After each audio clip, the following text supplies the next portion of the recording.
Vamos orar. Pai querido, nós te agradecemos por essa noite abençoada, que teu Espírito esteja totalmente à vontade neste lugar, nesse ambiente. A tua igreja está reunida e nós estamos aqui em torno da tua palavra, da tua presença, querendo aprender, querendo nos expor à tua palavra bendita que transforma a nossa vida e que nos vivifica.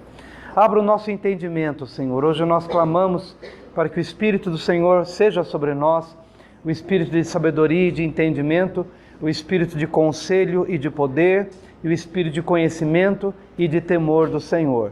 Seja abundante em nossas vidas, trazendo-nos o entendimento de que necessitamos para este tempo da nossa vida. Te damos graças em nome de Jesus. Amém. Amém.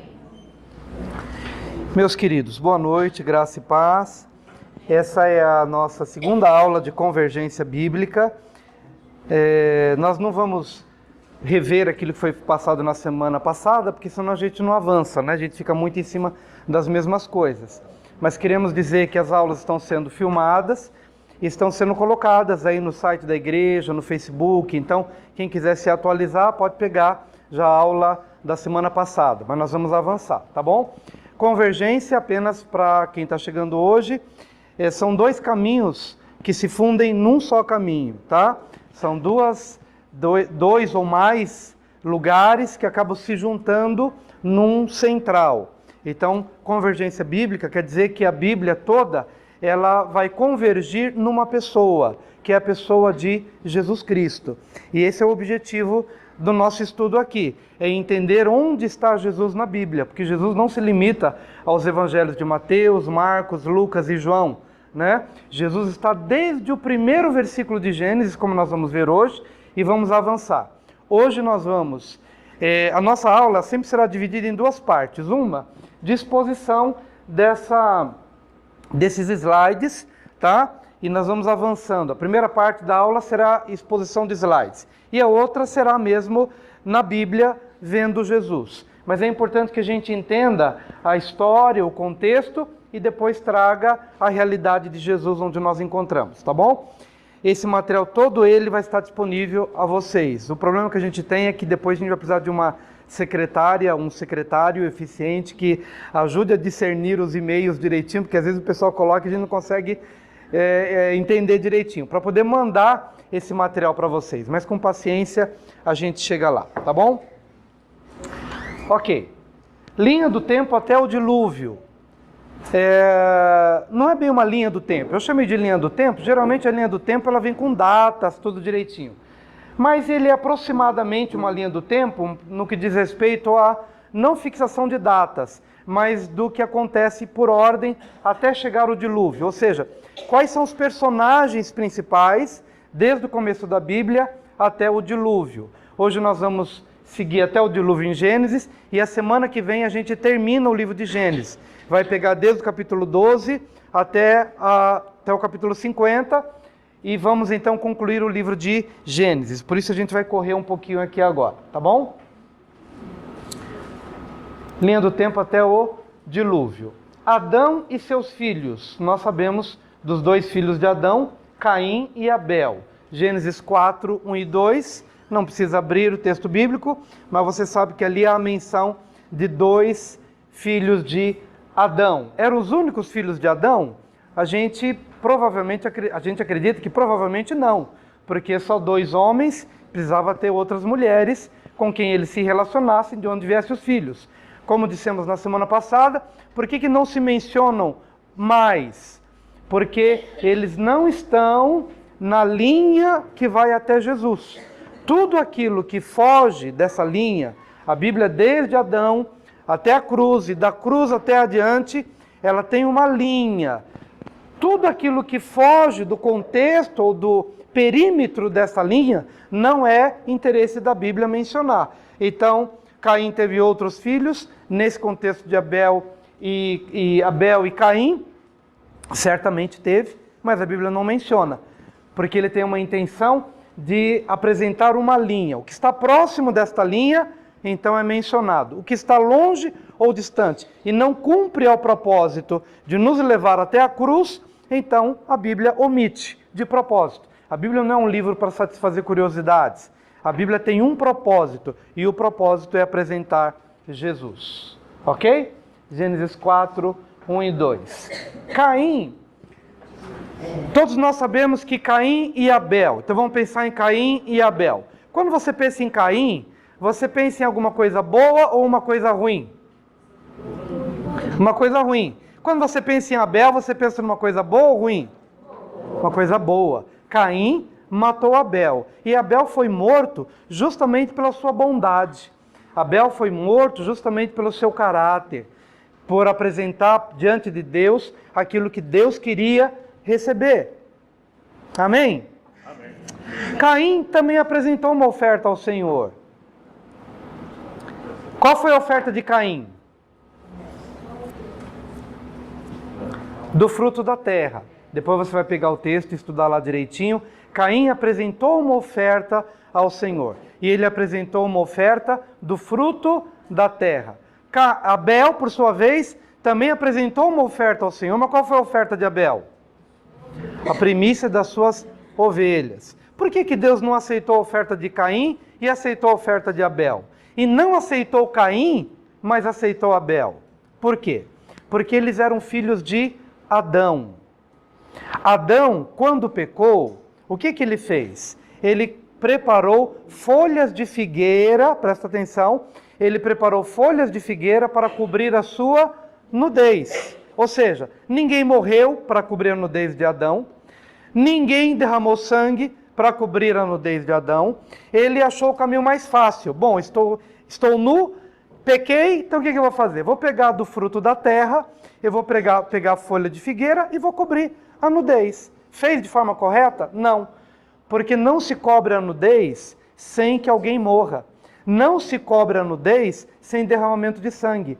Então, quando estou falando de Adão, para você entender a oferta de Caim e de Abel, tá bom? Então, quando Adão fez isso, ele viu que estava nu, viu que a esposa estava nua, e eles então prepararam folhas de figueira para cobrir. O que acontece? Quando Deus vem conversar com Adão, e tem aquele diálogo, aquela conversa tal, o que Deus faz? Deus prepara túnicas de peles de um animal para cobrir. Ou seja, ele removeu a cobertura humana, que era a folha de figueira, e ele permitiu o primeiro sacrifício da Bíblia. Um animal teve que morrer para cobrir a nudez do primeiro casal. Primeiro sangue vertido para cobrir a nudez de Adão. Ou seja, Adão, para cobrir a sua nudez, preparou o caminho mais fácil, onde ninguém morre, onde não há derramamento de sangue. Mas Deus veio e corrigiu o problema. Primeiro animal é morto e então se cobre a nudez dignamente. O primeiro cordeiro, o primeiro animal é morto por causa do pecado do homem. Então, isso só para explicar que vem agora a outra geração, vem Caim e Abel, chega a hora de apresentar uma oferta ao Senhor, o que Caim faz? Faz igual o pai fez no seu engano, no seu erro. Preparou para o Senhor uma oferta de onde? Do fruto da terra, igualzinho Adão fez. Mas Abel não, o que Abel faz? Ele apresenta das primícias das suas ovelhas, porque ele havia entendido que o sacrifício que Deus aceita é o sacrifício de uma vida que é entregue, ainda que seja de um animal.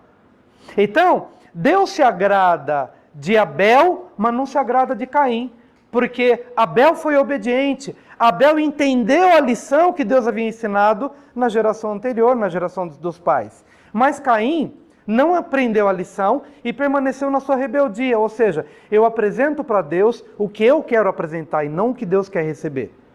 Você acha que a gente pode ter esse tipo de problema hoje? Sim, nas religiões. Cada um diz, não, eu tenho a minha religião, por exemplo, e apresenta para o Senhor aquilo que Ele quer apresentar, e não aquilo que Deus quer receber. A verdadeira religião, ela não pode ser invenção humana. A verdadeira religião, ela não pode ser fruto daquilo que eu acho que Deus quer receber. Eu tenho que entender que há um caminho Por isso que Jesus é o centro da Bíblia e tem que ser o centro da religião e tem que ser o centro do mundo. Porque o Cordeiro que morreu para cobrir a nudez de Adão é um tipo de Cristo. O Cordeiro que morre quando Abel oferece o sacrifício é um tipo de Cristo. De tal maneira que, sem Cristo, não há religião. Sem Cristo, não há vida. Somente aquilo que passa por Jesus. Por isso que ele disse, eu sou o caminho, a verdade e a vida. Ninguém vai ao Pai senão por mim. Não tem outro meio. Tudo bem, gente? Então nós estamos aqui agora com Caim e Abel. Quando a gente pensa em Caim, pensa em alguma coisa ruim. É alguém que perpetua a religião criada pelo homem e não criada por Deus. E ele vai ter os seus descendentes. Quando você vai estudar Gênesis 4, 20 e 22, você vai ver que dos descendentes de Caim, você vai ver gente inventando coisas. E dos descendentes de Caim, um é pai dos que habitam em tenda, outro é pai dos que fabricam armas, outro é pai do que faz isso, isso, isso. É uma descendência de inventores que fazem, mas não são. Ou seja, é a diferença de ser e ter, ou ser e fazer. A descendência de Caim faz, mas não é. Não é o quê? Não é temente a Deus. Cria, inventa, é pai dos que habitam em tendas, é pai dos que constroem armas e faz isso e aquilo tal. Mas você não vê na descendência de Caim, você estudando aqui Gênesis 4 e seguintes versículos, você não vê na descendência de Caim uma aproximação de Deus. Eles realizam coisas humanas, estão no contexto da terra, mas eles não têm coração voltado para Deus. É uma descendência de realizadores, mas não de adoradores. Então vamos dizer? É uma descendência de realizadores, mas não de adoradores. Mas e a descendência de Abel? Abel não teve descendência porque ele morreu. Mas a Bíblia diz, lá em Gênesis 4, 25 e 26, que Deus, no lugar de Abel, deu um outro filho para Adão. E esse filho foi Sete. Ok? A descendência de Sete foi de adoradores. Eu queria então queria que alguém, por gentileza, abrisse para mim em Gênesis 4, versículos 25 e 26 e lesse bem alto, tem que ser bem alto para chegar aqui no meu microfone, tá bom? E a sua voz vai para o mundo todo depois dessa aula aqui. Então leia em voz alta, Gênesis 4, 25 e 26. Quem pode ter no celular também a Bíblia, quem não tem, pode ler alto. Tornou Adão a coabitar com sua mulher, e ela deu à luz um filho, a quem pôs o nome de Sete, porque disse ela, Deus me concedeu outro descendente em lugar de Abel, e Caim matou. A Sete nasceu-lhe também um filho, ao qual pôs o nome de Enos. Daí se começou a invocar o nome do Senhor. Amém. É isso aí, Maru. Obrigado. Viu? É isso mesmo. Gente, o que está acontecendo? Caim, o que você lembra dele? Que é ele não sendo temente a Deus, ele vai gerar uma descendência não piedosa. Mas para onde Deus está olhando? Para Cristo. Será que Cristo viria então de uma descendência não piedosa? De uma descendência não temente a Deus? Então não poderia ter vindo de Caim. No lugar de Abel, que é um tipo de Cristo, Abel é um tipo de Cristo, alguém que morre, cujo sangue inocente é vertido. Então eu vejo Jesus também na figura de Abel, é um inocente cujo sangue é vertido. Inocente, ele não cometeu nenhum pecado. Ok, mas no lugar de Abel, Deus coloca quem? Sete. Para quê? Para que, já que da descendência de Caim não há uma descendência que teme a Deus, Deus coloca agora paralelamente um outro cabeça de linhagem, que é Sete. E da descendência de Sete vem Enos, e a partir daí se começa a invocar o nome do Senhor. Então, o que Deus está fazendo? Preparando um cenário para que Cristo venha. Tem que vir de uma descendência piedosa, tá bom? E é o texto que a Maru leu. Começou-se a invocar o nome do Senhor. Bom, Sete tem os seus descendentes ilustres. O primeiro que a gente já leu aqui com a Maru é Enos. Os homens começaram a invocar o nome do Senhor. E aí continua, então tem Sete, e aí vai tal geração, 1, 2, 3, vem Enos, os homens começam a invocar o Senhor. Passa mais algumas e vem um outro aqui chamado Enoque. Gênesis 5, 24, quem pode ler? Andou Enoque com Deus e já não era, porque Deus o tomou para si. Amém. É outro homem que vem de que linhagem? Da linhagem de Sete. Tá? Enoque não é filho de Enos. Eu estou apenas trazendo aqui os personagens principais dessa linhagem. Para você perceber que Deus está conservando uma linhagem porque Ele está pensando em Jesus lá na frente. Enoque andou com Deus. Ele é um homem na Bíblia que não morreu. Certo, gente? Ele foi um homem que andou com Deus e num determinado momento Deus o tomara para si. A Bíblia não menciona que Enoque tenha morrido. Há um livro que não está na Bíblia, é o livro de Enoque. É um livro apócrifo, ou seja, é um livro que não foi considerado inspirado.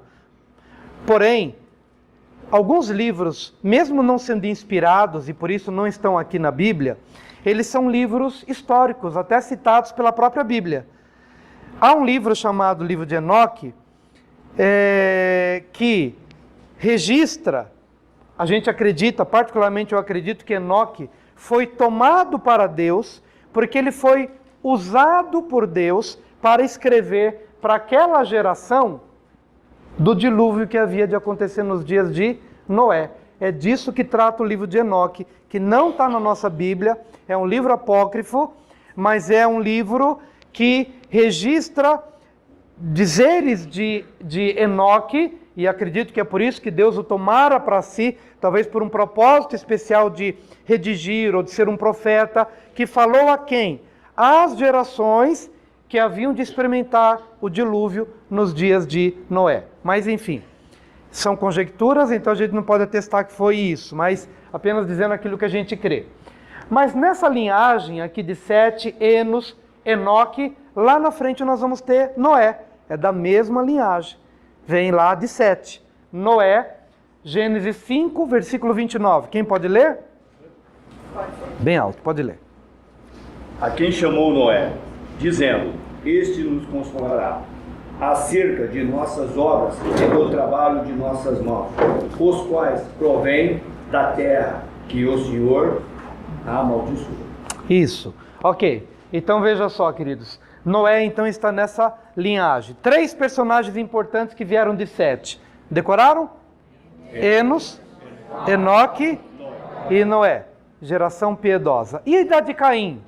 Já depois chega um determinado momento, já não se menciona mais. Eles fabricam isso, inventam aquilo outro tal, mas eles não temem a Deus. Mas Deus está separando uma linhagem piedosa. Ok. Vamos então para Noé. Gênesis 5, versículo 29. Noé e seus 3 filhos, Sem, Cão e Jafé. Qual a importância desses 3 filhos de Noé? É que desses 3 filhos, 2 linhagens de novo vão se manifestar. Uma piedosa que teme a Deus e a outra não. Tá. Noé e seus 3 filhos, Sem, Cão e Jafé. O que vocês sabem acerca desses 3? Na verdade, Noé entrou na arca com seus 3 filhos, Sem, Cão e Jafé. Noé entrou com a sua esposa e os 3 filhos entraram com as suas esposas. Por isso foram 8 pessoas a quem Deus salvou. Tá?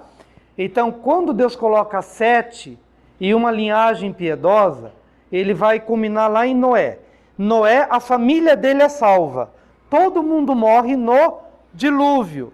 E então Deus salva uma família a partir da qual o mundo será repovoado. Tudo bem, gente?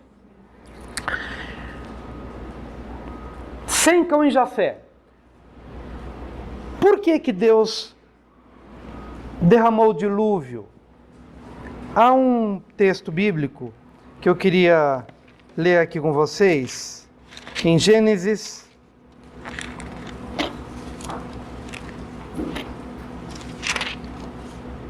capítulo 6, versículos 1 e 2.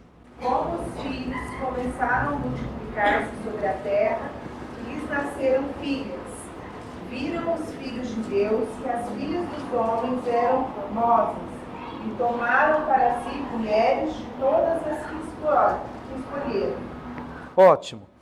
Aqui, queridos, a Bíblia está mencionando, eu vou voltar lá para Sem, Cão e Jafé, mas a Bíblia está falando sobre filhos de Deus e filhas dos homens. Viram os filhos de Deus que as filhas dos homens eram formosas e tomaram mulheres para si. Quem seriam esses filhos de Deus? Anjos. Eles foram anjos que não se conservaram na condição angelical, ou seja, não guardaram o seu principado. Isso a gente vai ver o respaldo bíblico lá no livro de Judas, capítulo, não é capítulo, né, que só tem um, Judas, versículo 6.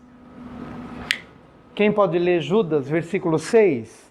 É o penúltimo livro da Bíblia. Quem pode ler para mim, por favor? Bem alto. E quanto aos anjos que não conservaram suas posições de autoridade, mas abandonaram sua própria morada, ele os tem guardado em trevas, presos com correntes eternas para o juízo do grande dia. Ok, E quanto aos anjos que não guardaram o seu principado, que não guardaram a sua condição de anjos, não obedeceram a Deus, não tem a ver com a queda de Satanás no começo.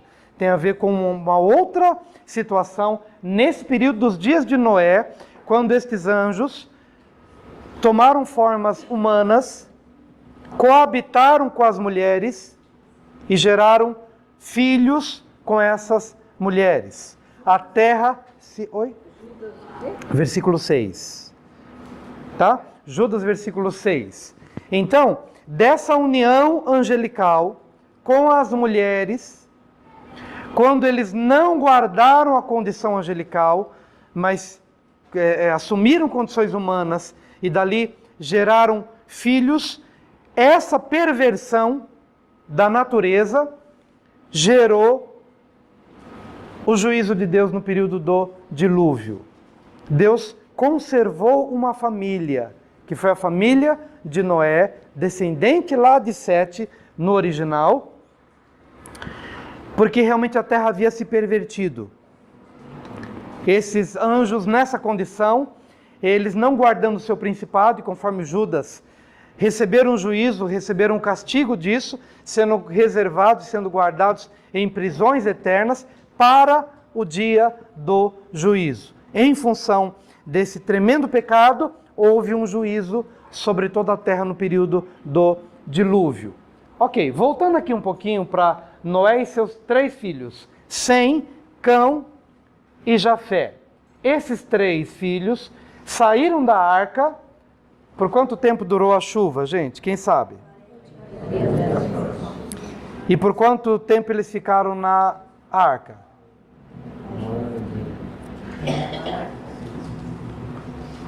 Por quanto tempo eles ficaram dentro da arca? 1 ano. A chuva caiu por 40 dias e 40 noites, mas o tempo em que eles permaneceram na arca foi de 1 ano. Eles estiveram 1 ano na arca. Quando saíram da arca, Deus fez uma aliança de que não destruiria mais a terra por meio do dilúvio como ele havia feito.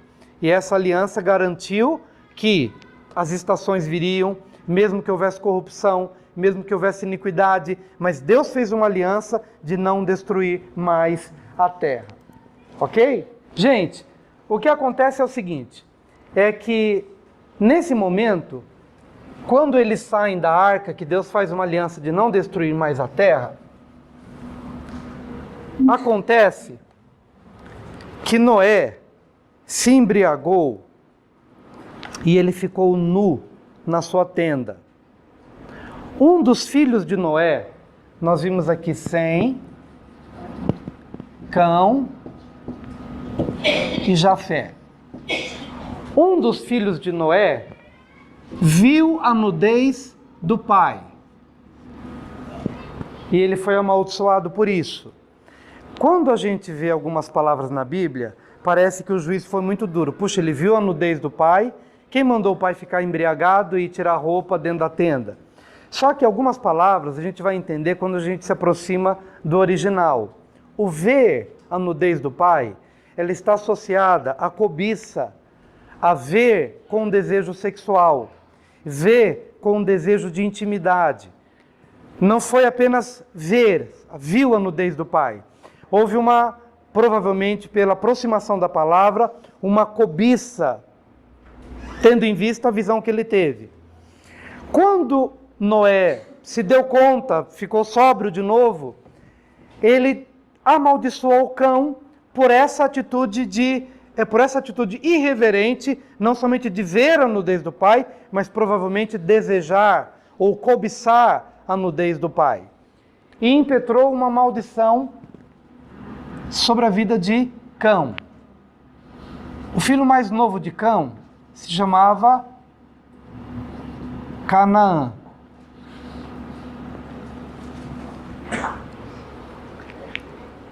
Quando houve a maldição sobre Cão, Noé definiu duas vertentes. Uma vertente que estaria debaixo de maldição e uma outra vertente que seria abençoada, a vertente de Sem. E Jafé, ele trouxe uma palavra de que Jafé habitaria nas tendas de Sem. Então aqui nós teríamos Sem e Jafé. De tal maneira que nós teríamos agora duas linhagens, a linhagem de Sem e a linhagem de Cão.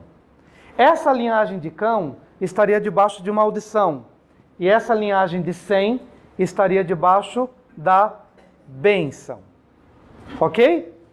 Dessa linhagem de Cão, e o filho mais novo de Cão é Canaã, nós temos os cananeus. Esses cananeus e outros da mesma linhagem, eles vão ocupar uma terra. Nessa terra, os cananeus vão habitar. Cananeu, Girgazeu, Jebuseu, Eveu, Eteu, vem dessa linhagem. E eles ocupam uma terra. No entanto, essa linhagem, essa descendência, é de gente extremamente ímpia, violenta, extremamente pagã, é uma descendência abominável aos olhos de Deus, que Deus o suporta pela misericórdia que Ele tem. Mas é uma descendência abominável aos olhos de Deus. Essa descendência de Sem, no entanto, é uma descendência piedosa. Lembra que Deus está sempre salvando alguém, salvando uma linhagem, sempre como que combatendo uma linhagem ímpia com uma linhagem boa. Dessa linhagem de Sem é que nós vamos ter o descendente mais ilustre daqui, que é Abraão. Da descendência de Sem nós vamos ter Abraão. De Abraão nós vamos ter Isaac. De Isaac nós vamos ter Jacó. De Jacó nós vamos ter 12 filhos. Mas dentre os 12 filhos nós vamos ter Judá. De Judá nós vamos ter Davi. E de Davi nós vamos ter Jesus. Então Jesus era chamado filho de Davi, filho de Judá, filho de Jacó, filho de Abraão, da descendência de Sem. Então percebam que de Noé sai uma única família, mas dessa única família, uma linhagem do mal e uma linhagem do bem. E essa linhagem do bem, ela vai crescer E o que vai acontecer com essa linhagem? Vai expulsar os descendentes cananeus dessa terra. Essa terra que eu desenhei aqui, que alguns não estão conseguindo ver, essa terra aqui, ocupada pelo cananeu, girgazeu, jebuseu, eveu, eteu e tudo que é dessa linhagem maligna, ocupa uma terra. Mas Deus prometeu dar essa terra aos filhos de Abraão. Essa é a terra de Israel, que hoje você vai lá em Israel, outrora ocupada por quem?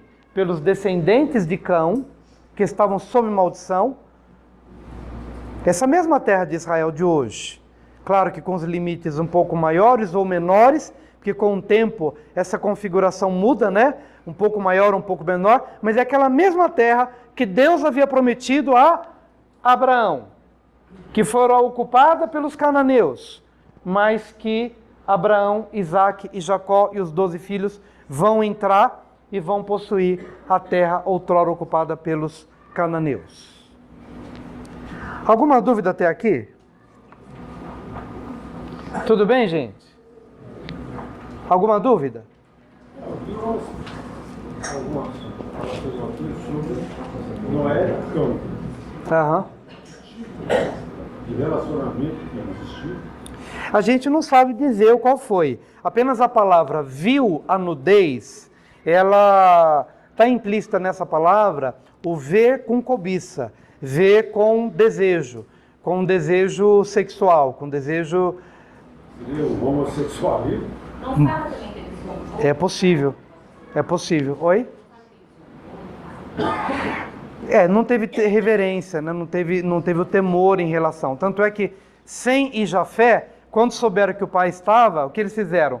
Eles foram de costa com um lençol e foram de costa e cobriram, né? Agora, a questão da homossexualidade, ela está desde os tempos antigos, né? A gente vai ver Sodoma e Gomorra, quando mesmo aqui, não Abraão, mas o sobrinho dele vai morar naquela região de Sodoma e Gomorra, que 2 anjos vão bater na casa de Ló. São 2 anjos. A cidade de Sodoma, do maior ao menor e de todos os lados, queriam conhecer os anjos que estavam lá. Conhecer é uma outra palavra que não é conhecer muito prazer de conhecer. Não, conhecer no sentido sexual, de abuso sexual. De abuso sexual. Então por isso daí o termo sodomita, depois, a princípio não tinha a ver com homossexualidade, mas pela prática homossexual nas 2 cidades, Sodoma e Gomorra, então o termo passou a estar associado à prática homossexual. Tá bom, queridos? Bom, nisso daqui, amados, eu acho que já dá para a gente ver que o início, que a origem de Gênesis está apontando para Jesus. Tá claro isso, gente? Está apontando para Jesus. Há uma descendência piedosa. Uma coisa que eu esqueci de falar. Hoje, quem pratica alguma coisa contra o judeu, disse que está praticando antissemitismo. Por que semitismo? Porque Abraão vem de Sem.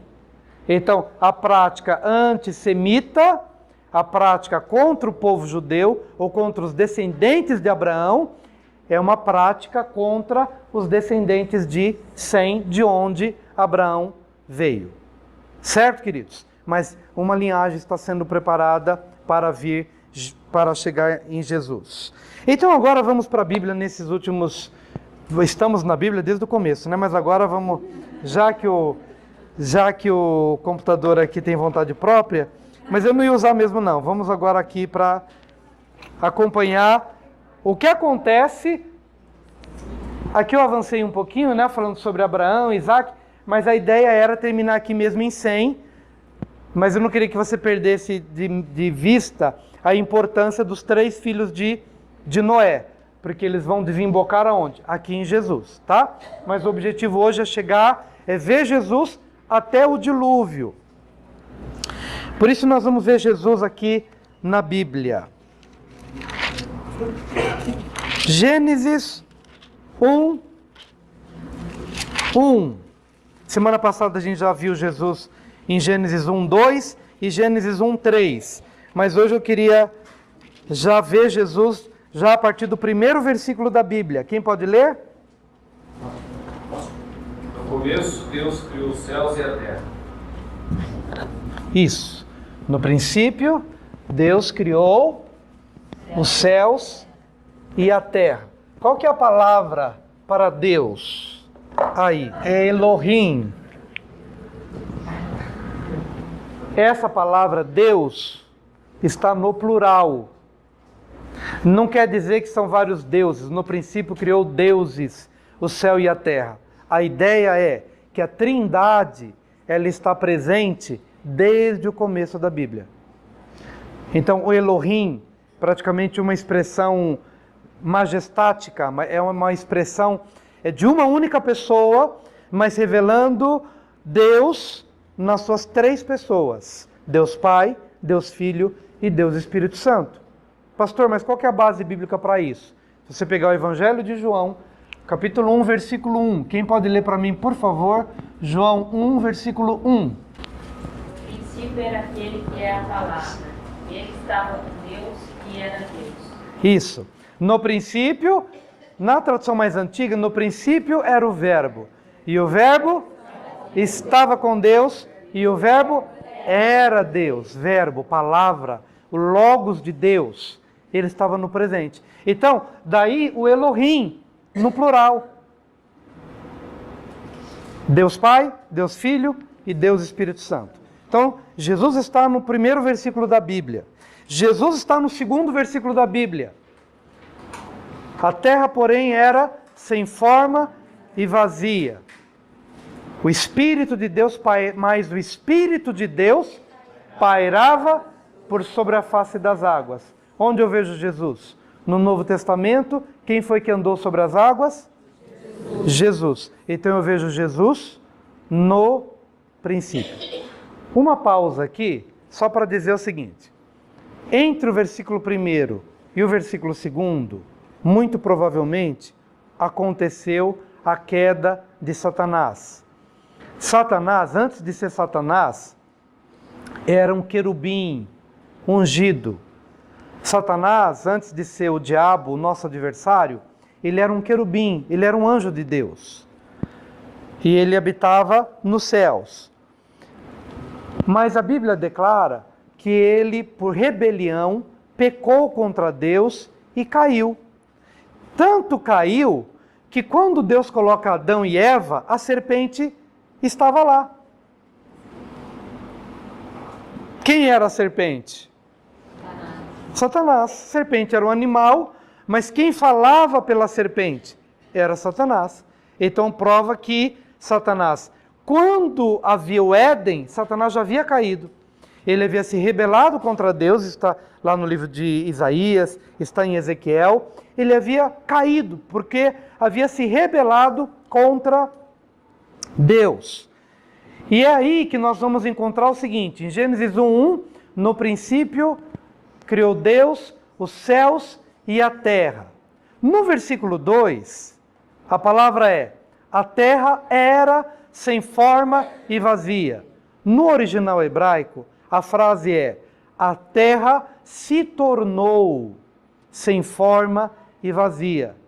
Então, não é que a terra era sem forma e vazia, a terra se tornou sem forma e vazia.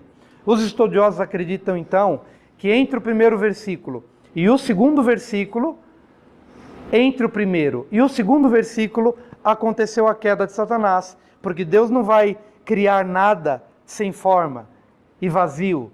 Deus não vai criar nada sem sentido, não vai criar o caos.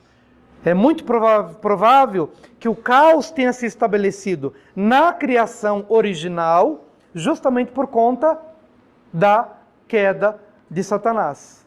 Ok? Entre o primeiro e o segundo.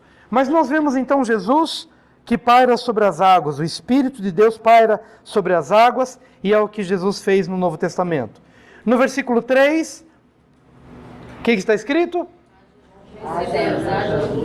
Haja luz e houve luz. Falamos já na semana passada que essa luz não é a luz do sol, não é a luz dos astros, porque astros, sol, lua, estrelas são obra do quarto dia. Portanto, essa luz não poderia ser a luz de nada que Deus tenha criado. Jesus vai explicar no Novo Testamento: eu sou a luz do mundo. E explicamos na semana passada, que ficou claro quando Jesus curou o cego, que na cura do cego ele deixa claro que há uma relação entre a luz e a criação. O dia e a noite e a criação. Cuspir na terra, fazer o lodo e ungir os olhos do cego. Ele está se reportando à criação. Então Jesus é a luz do mundo. Tudo bem, gente? Em Gênesis 1, versículo 26, quando Deus intenta criar o homem ou fazer o homem, qual que é a palavrinha usada em Gênesis 1, 26? Quem pode ler? Também disse Deus: façamos o homem à nossa imagem, conforme a nossa semelhança. Tenha ela domínio sobre os peixes do mar, sobre as aves dos céus, sobre os animais domésticos, sobre toda a terra e sobre todos os répteis que rastejam pela terra. Exatamente, Dani. Então aqui em Gênesis 1, 26, você vê que tudo que ele fala é no plural. Façamos o homem à nossa imagem, à nossa semelhança. Compatível com Elohim, que é Deus no plural. Então façamos. Esse façamos plural implica em quê? Deus Pai, Deus Filho e Deus Espírito Santo. Onde é que essa palavra façamos vai aparecer? Na cura do cego. Lá, importa que façamos as obras daquele que me enviou enquanto é dia. A noite vem quando ninguém pode trabalhar. E tendo cuspido na terra, fez o lodo e untou os olhos do cego. Façamos. Então eu vejo Jesus em Gênesis 1, 26. No capítulo 2 de Gênesis, versículo 7, quem pode ler em voz alta, por gentileza? Então formou o Senhor Deus ao homem do pó da terra e lhe soprou nas narinas o fôlego da vida, e o homem passou a ser alma vivente. Isso. Em 1 Coríntios 15, 45, quem pode ler para mim, por favor? 1 Coríntios 15, versículo 45. Pois assim está escrito: o primeiro homem, Adão, foi feito alma vivente. O último Adão, porém, é espírito vivificante. Isso. O primeiro Adão é alma vivente. O último Adão é espírito vivificante. Onde eu vejo Cristo na formação de Adão é que quando Deus forma Adão, Deus está pensando em Jesus. Adão é o primeiro Adão. Cristo é o último Adão. O primeiro Adão é alma vivente. O último Adão é espírito vivificante. Qual que é a diferença de uma coisa para outra? Alma vivente é aquele que tem vida só para si. Espírito vivificante tem para si e tem para o outro. Alma vivente tem a ver com natural, do que é da terra. O espírito vivificante é algo que é do céu. Portanto, Adão, ele foi feito alma vivente. Ele recebeu a vida de Deus para ele, mas somente para ele. A vida de Cristo é compartilhada. Ele doa do seu espírito, e do seu espírito nós temos vida. Por isso que você vai ver ainda, quem pegou foi você, Dani, em 1 Coríntios? Pode continuar 15, 45, pode ler os versículos seguintes? 1 Coríntios 15, 45, você já leu? Agora os seguintes. Mas não é primeiro o espiritual, e sim o natural, depois o espiritual. Isso, então Adão é natural, Cristo é espiritual. Continua. O primeiro homem formado da terra é terreno. Terreno, Adão é terreno. O segundo homem é do céu. É do céu, Jesus é do céu. Vamos lá. Como foi o primeiro homem no terreno, tais são também os demais homens terrenos.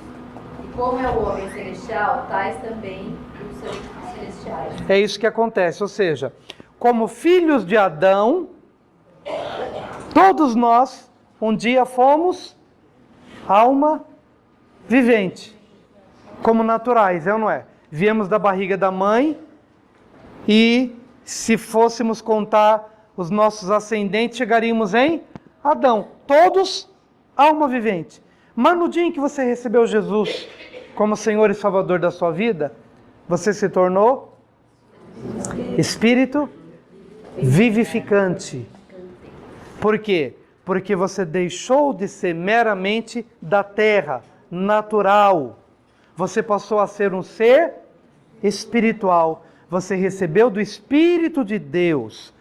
E isto só foi possível por intermédio de Jesus.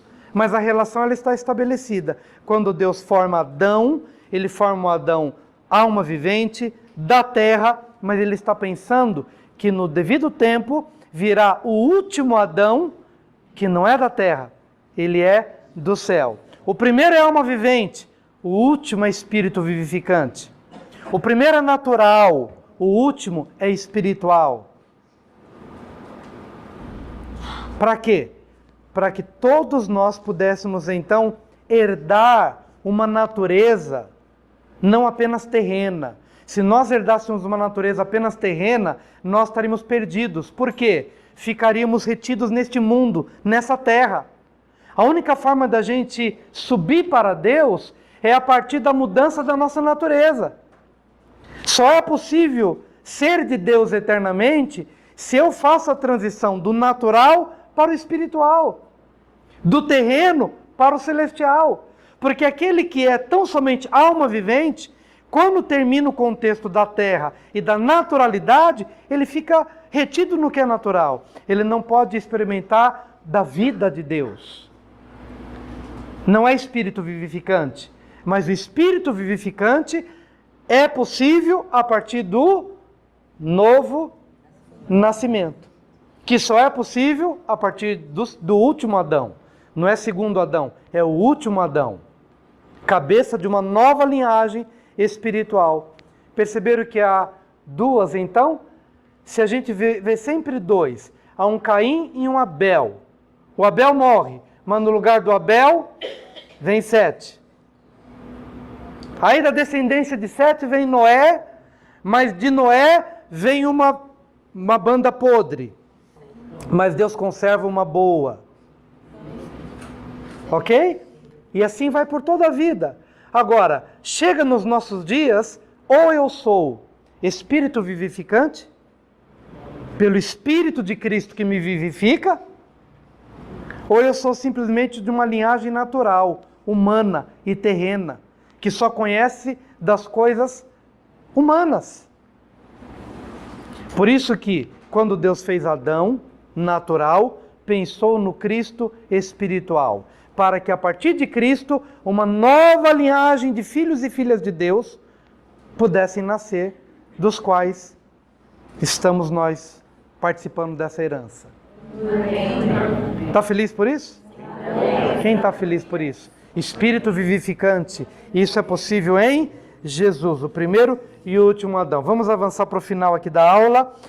Gênesis 2, 21. Vamos ver Jesus aqui em Gênesis 2, 21. Então o Senhor Deus fez cair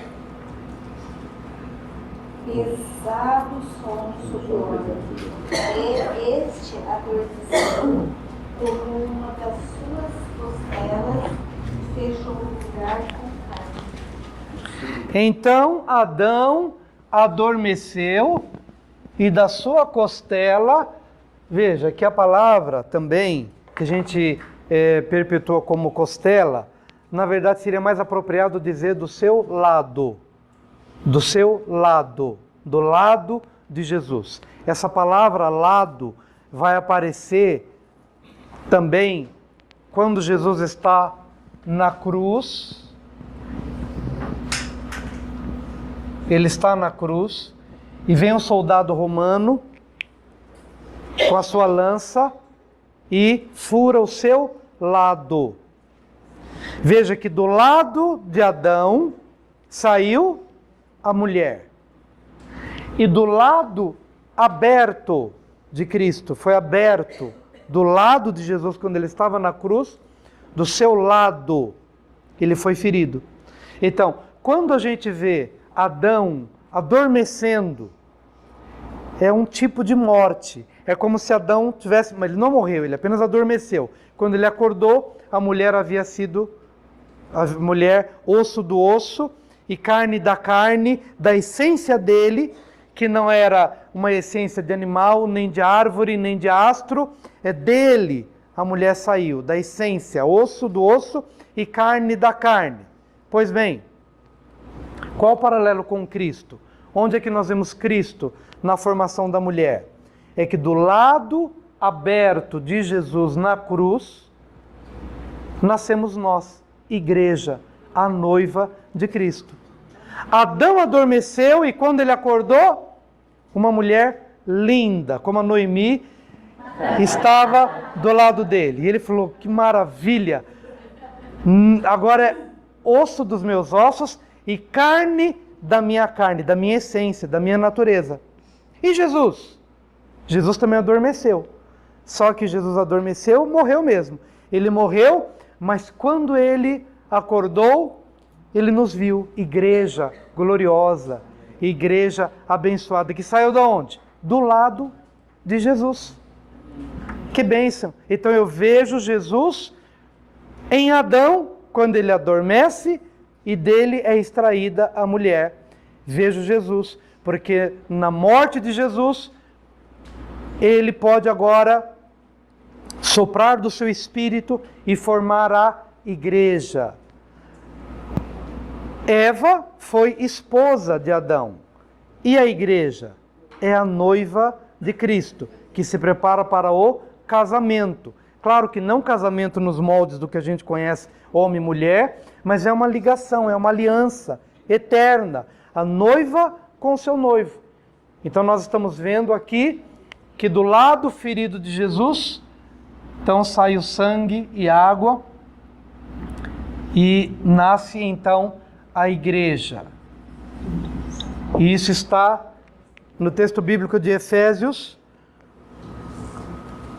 Nós vamos ver aqui antes de Efésios, vamos ver aqui eu já coloquei duas coisas juntas. João 19:34, alguém pode ler para mim, por favor? Mas um dos soldados lhe abriu o lado com uma lança, e logo saiu sangue e água. Isso, mas um dos soldados lhe abriu o lado. É a mesma expressão que é usada para Adão. Abriu o seu lado, saiu a mulher. João 20:20. Tendo dito isso, mostrou-lhes as mãos e o lado. Os discípulos alegraram-se quando viram o Senhor. Isso, mostrou as suas mãos e mostrou o lado. Muito semelhante ao que aconteceu com Adão. Bom, e na união de Adão e sua esposa, é a união de Cristo e a sua igreja. Quem pode abrir em Efésios 5, versículos 31 e 32. Eis porque deixará o homem a seu pai e a sua mãe, e se unirá à sua mulher, e se tornarão os dois uma só carne.